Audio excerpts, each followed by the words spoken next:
현대경제 초급 단계 제40강 강의를 시작하겠습니다. 민수기 26장에서 30장까지 내용을 정리해 드리도록 하겠습니다. 26장 내용입니다. 민수기 1장에서 인구조사가 한번 있었죠. 이때는 이집트에서 나온 사람들에 대한 인구조사이고요. 26장의 두 번째 인구조사는 이집트에서 나온 사람 가운데 20세 이상인 사람은 다 죽었어요. 그래서 20세 이하인 사람, 그리고 이게 40년 전이죠. 20세 이하인 사람, 광에서 새로 태어난 사람들을 조사한 것이 두 번째 인구조사인데요. 20세 이상으로 전쟁에 나갈 만한 사람을 조사해라. 그래서 루벤 지파부터 시작해서 납달리 지파까지 순서대로 쭉 조사를 했더니 60만 1730명이었다라는 거죠. 그래서 첫 번째 인구조사 1장에서 있었던 것은 이집트에서 나온 사람들, 전쟁에 나갈 만한 사람들 조사를 한 거고, 두 번째 인구조사의 목적은 숫자를 기준으로 해서 땅을 나눠주기 위해서 인구조사를 한 겁니다. 그래서 이 26장의 두 번째 파트가 지파의 숫자를 기준으로 땅을 나누어줘라. 인구수에 따라서 수가 많으면 많이, 적으면 적게 제비 뽑아서 땅을 나눠줘라 라고 얘기하고 있고요. 그 다음에 레이지파의 인구조사가 나오는데, 레이지파는 1개월 이상인 남자 23,000명이었다 라고 나오고요. 그 다음에 이제 빠진 사람들에 대한 얘기가 나오는데요. 이거는 빠진 사람들에 대한 얘기가 무엇이냐면, 이 두 번째 인구조사에 빠진 사람은 이집트에서 처음 나온 사람들 가운데 20세 이상인 사람들은 싹 빠졌다. 왜냐하면 광야에서 다 죽었기 때문이다. 바로 그 얘기를 하고 있습니다. 그래서 모압 평지에서 인구조사할 때 빠진 사람들은 여호수아와 갈렙을 빼고 나머지 이집트에서 나왔던 모든 사람들은 다 죽었으니까 이 인구조사에는 들어가지 않았다. 이렇게 얘기를 하고 있는 것입니다. 그 다음에 27장 보시게 되면 슬로브앗의 딸들의 요구가 나옵니다. 므낫세 지파 슬로브앗의 딸들이 모세를 찾아왔는데, 말라, 노아, 호글라, 밀가, 점 찍고 디르사 5명이죠. 자, 자기 아버지에게는 딸들만 있기 때문에 딸들에게도 땅을 줘야 됩니다. 그래서 이때 결정된 것이 아들이 없으면 딸에게, 딸이 없으면 친족에게 땅을 주어서 생존한 사람, 그 사람의 이름으로 대가 끊어지지 않게 해라. 이렇게 이제 결정이 되어지는 거죠. 그 다음에 27장 두 번째 파트는 모세 후계자를 선정하는 겁니다. 모세가 아바림 산에 올라가서 죽을 것이라고 말씀하시죠. 왜냐하면 신광야 가데스 무리바에서 하나님의 명령을 거역했기 때문에 그래요. 그래서 모세가 한 사람을 지도자로 세워달라고 기도하니까 여호수아를 안수해서 지도자로 세우라라고 하나님께서 말씀하시죠. 그래서 모세가 여호수아를 안수해서 지도자로 세웁니다. 그래서 민수기는 3개 파트로 구성이 되어 있는데요.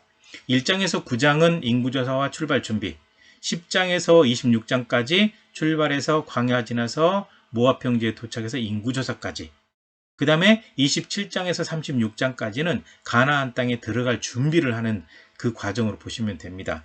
그래서 26장부터 시작해 가지고 쭉 전개가 되는데, 일단 이 사람들이 이 가나안 땅에 들어가는 그 여정 시작하기 전까지는 계속 모압 평지에 머물러요. 그래서 민수기, 신명기까지, 그래서 여호수아 앞부분까지 모압 평지에 머물다가 하나님의 명령대로 이제 가나안 땅에 들어가게 되죠.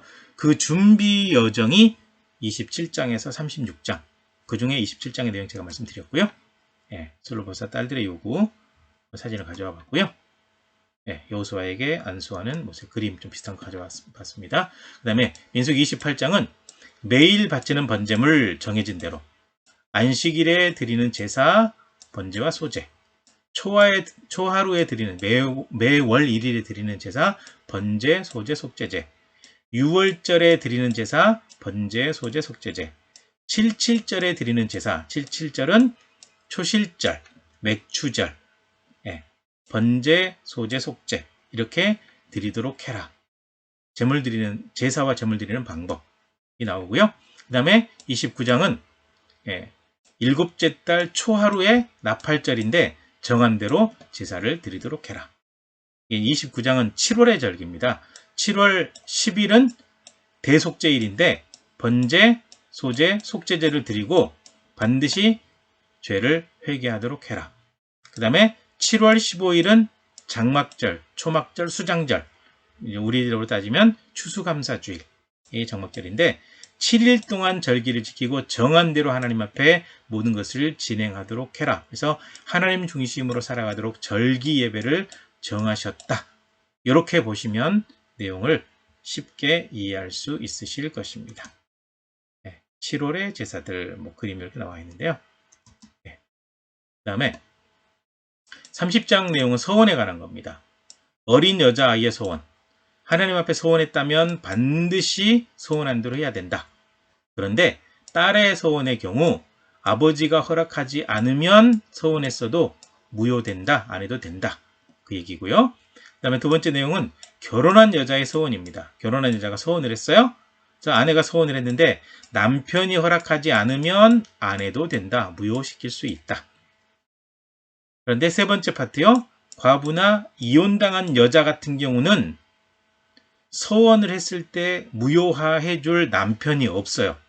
그렇기 때문에 과부나 이혼한 여자는 소원했으면 반드시 행해야 됩니다. 그렇지 않으면 하나님께 진노를 사게 되어 있습니다. 그 다음에 규칙을 어긴 경우입니다. 규칙을 어긴 경우 딸이나 아내가 소원을 했는데 아무 말도 하지 않으면 그대로 행해야 돼요. 행해야 되는데 소원한 대로 행하려고 할 때 뒤늦게 무효화시키게 되면 이것은 반드시 행해야 되는데 너무 늦게 무효화시켰기 때문에 이건 잘못한 거예요. 그래서 잘못한 거는 지키지 않은 딸이나 아내가 죄를 받는 것이 아니라 하나님의 진노를 사는 것이 아니라 남편이 책임을 져야 돼요. 그래서 정한 시기에 빨리 무효화시키든지 만약에 너무 늦었으면 그대로 진행하도록 해야 돼요. 왜냐하면 하나님 앞에 소원을 했기 때문에 반드시 해야 된다. 이렇게 말씀하고 계시기 때문입니다. 오늘 여기까지입니다. 수고하셨습니다.